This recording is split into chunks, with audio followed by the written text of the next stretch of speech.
All right, guys, I'm back. It's May 8th, and I got 4 players that I absolutely love to incorporate into some player props. But you know what we got to do. We got to recap yesterday.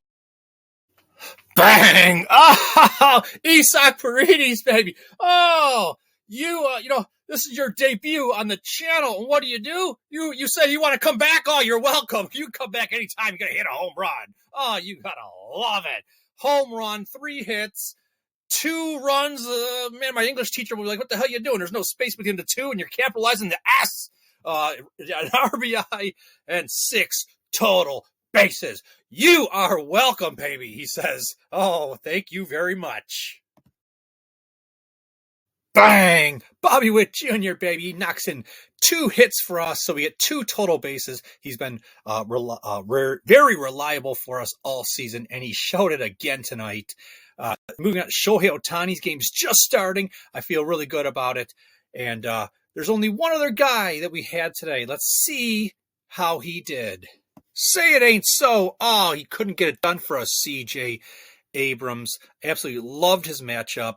We had the advantage. It's just that, you can't win every day. Because if we did, we'd all be rich. But, there you go. 2-1 on our... to record a hit or baseline plays. Also 2-1 on players to go over 1.5 total bases. I love betting those individual plays, so very profitable. If you had CJ Abrams in the parlay, it busted it. But there you go. Let's recap for tonight. What we done 2-1, like I said, just to record a hit. So we hit 73 of the last 95 batters just to record a hit, hitting 77% winners. All right, and even more impressive is these individual players. If you bet them over 1.5 total bases, we've hit 43 of the last 70 suggested players on the channel for 61% hit rate. That's 43 wins, only 27 losses for 61% winners. Absolutely amazing. All right, guys, if you saw the other video that I posted, it was basically how I thought there was a great opportunity in the Cincinnati Reds game today in Cincinnati for there to be a high probability of a lot of home runs because of the weather. There was an increased potential of home runs by like positive 43% above average. I was right. There was 4 home runs hit. It just I suggested these players right here to hit a home run, or at least the top 4, because those 4 were in that game. Bryce Harper was in a different game. We'll talk about that in a second. And I said, I'll just watch. I want to practice, so to speak, before we start getting back into the home run plays, which we've been very successful early in the season. We are positive. We are in the positive side of it on our home run plays. 20 to 25 or 30 of them we had in total, and we were very successful. But I said, I'm just going to watch this. And I said, I'll probably sprinkle on a couple. And I did. I put a little bit on Benson and Steer, and they're in red because they did not hit a home run. And I also said, Marte, if I didn't put him on the list, he'll hit a home run. And of course, I put him on the list. He hit a home run. I didn't play him. But that's how it goes, I guess. I had fun watching it. And, Marte did hit. I also said, Bryce Harper is a great opportunity, too, to hit a home run, and he did. But I also said at plus 285 odds, like, not juicy enough, I'd probably pass. Because in his game in Philadelphia, there was an increased chance for home runs, too, not at the extent there was in Cincinnati. But, of course, he hit a home run, and I didn't play either one of them. And then just to top it off, I said, I wouldn't play every single one of these because you probably have to hit 2 of them to be profitable. I just said it could happen. I was like, it's not going to happen. Of course, 2 of them hit. And if you just would have put just 1 unit on all of them, say 5 units, you would have been profitable. You would have netted back a profit of 4.15 units. But, I'm just happy that, it kind of turned out somewhat what I expected, but I didn't profit off of it. So, all right, I'm just rambling. Let's go. All right, consider tipping, and I don't mean with any money. Just hit the like button like you guys been hitting for how many weeks now? We got 83 today. already. I mean, already is probably what we're going to end up with. I really appreciate it. It's the way that you guys communicate to me that you're using this information and it's benefiting you, and that I should keep this channel running. Not that I'm threatening to shut it down, but it just communicate back to me. Absolutely love all you guys. The little time it takes to do that is, I really appreciate it. And thank you for all the comments in the comments section. Absolutely love it. Love reading them and really appreciate all of you. So hit the like button so we can grow our channel, so others can find it and enjoy it just like we do. All right, first matchup, Shohei Otani versus Ryan Weathers. Ballpark Pal has this listed as an extreme advantage for Otani. How extreme? He represents the worst 3 percentile of possible matchups for Ryan Weathers. Otani has recorded at least one hit in 30 of his last 35 games. On fire, not including tonight's game, as I'm taping this right now while the game is just starting. Otani has a .339 batting average versus left-handed pitchers. And when you look at his barrel rate, it's in the elite range. And you look at his ISO rate, you'd be like, I'll take that for any player, almost most players in the MLB. But his is only 21.4% versus left-handed pitchers, which is still good. It's just not as good as his ISO rate versus right-handed pitchers, which is in the 40% or 40 plus percent. But 21.4, I mean, that's good enough for me. You got Shohei Otani right here. Let's look a little closer at the pitch level analysis. All right, let's take a look at Ryan Weathers and his pitch usage percentage. His top three balls, well, number one is a four-seam fastball. 43% of the time he throws that. And Shohei Otani, historically, this year, has hit that pitch at a rate of a .385 batting average. Absolutely amazing. And then when you take his second most pitched ball, the changeup, at 26% of the time on average he throws it so far this season, Otani's hitting that at 500. Absolutely amazing. So when you look, that's almost 70% of the pitches he'll see, and he's like in that amazing range of proving that he's seeing these kind of pitches well, and he's got the great batting average. When you move on to the sweeper, which he throws at 21% of the time, you could see in the very small print there that Otani's only hitting that, shockingly, at a 167 average. But if you look at the expected batting average that they figure he should be hitting it at, he should be hitting it at 277. So maybe, just maybe, he'll start regressing back to the mean in that sense. But I absolutely love this opportunity, the way Shohei Otani matches up with the pitches that he will be seeing. Yeah, give me Shohei Otani in this one, baby. He has the power for extra base hits because he's got great ISO rate right there. And he is a home run threat. Don't you think? He's hit home runs in 3 freaking days in a row. And why not make it 4? We'll see. Like I said, baseline prediction just to record a hit. Absolutely love Otani in this matchup. All right, next matchup, Bobby Witt Jr. versus Joe Ross. You gotta love it, man. Bobby Witt Jr. is on fire. He's recorded at least one hit in 15 of his last 18 games, and I'm shortchanging him because that's actually supposed to say 16 of his last 18 games. Oh, man.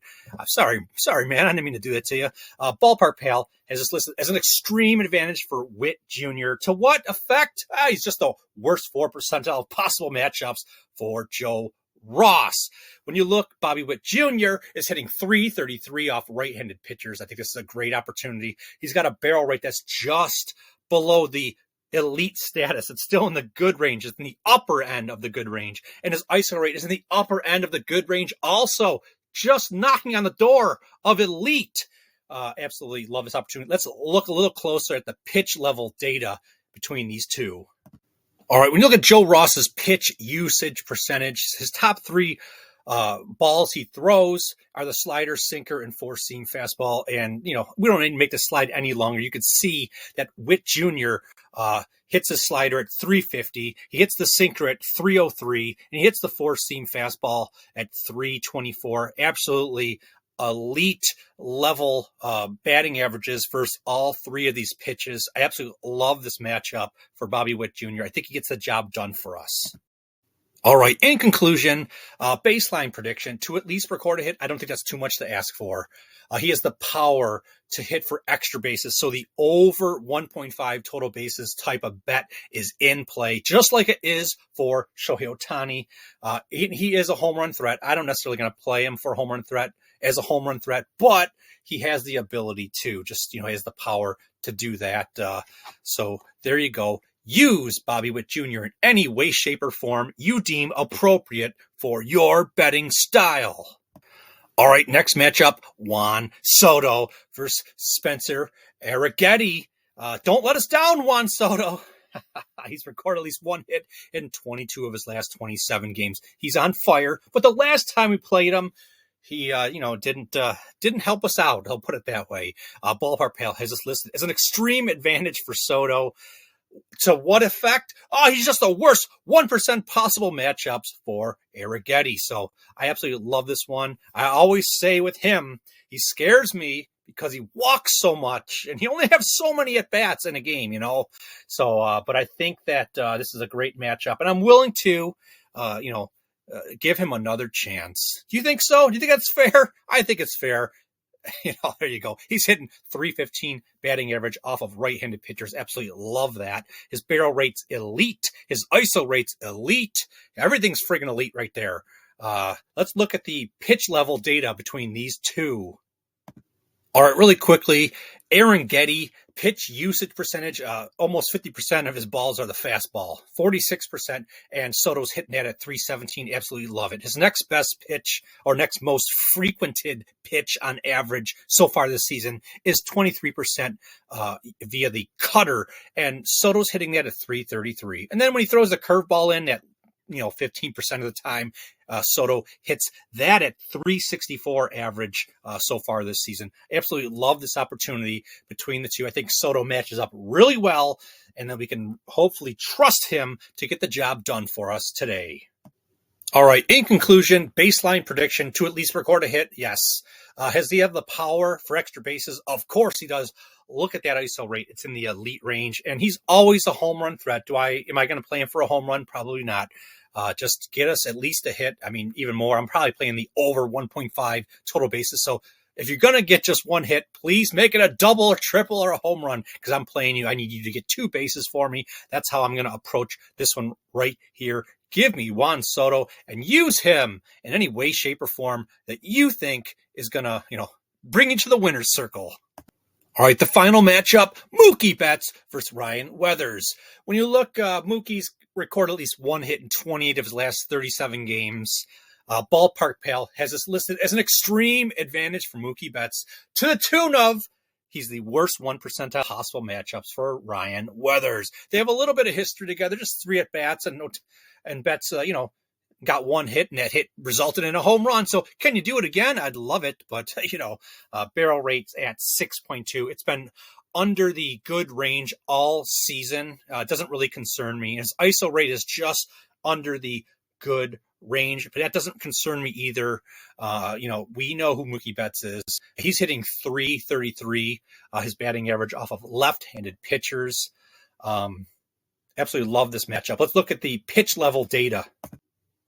All right. When you look at Ryan Weathers, we saw his pitch usage when we were, for Otani back at the other slide there. So just really quickly, Betts is hitting 367 off of his primary pitch, the four-seam fastball. He's going to see that close to 50% of the time, potentially.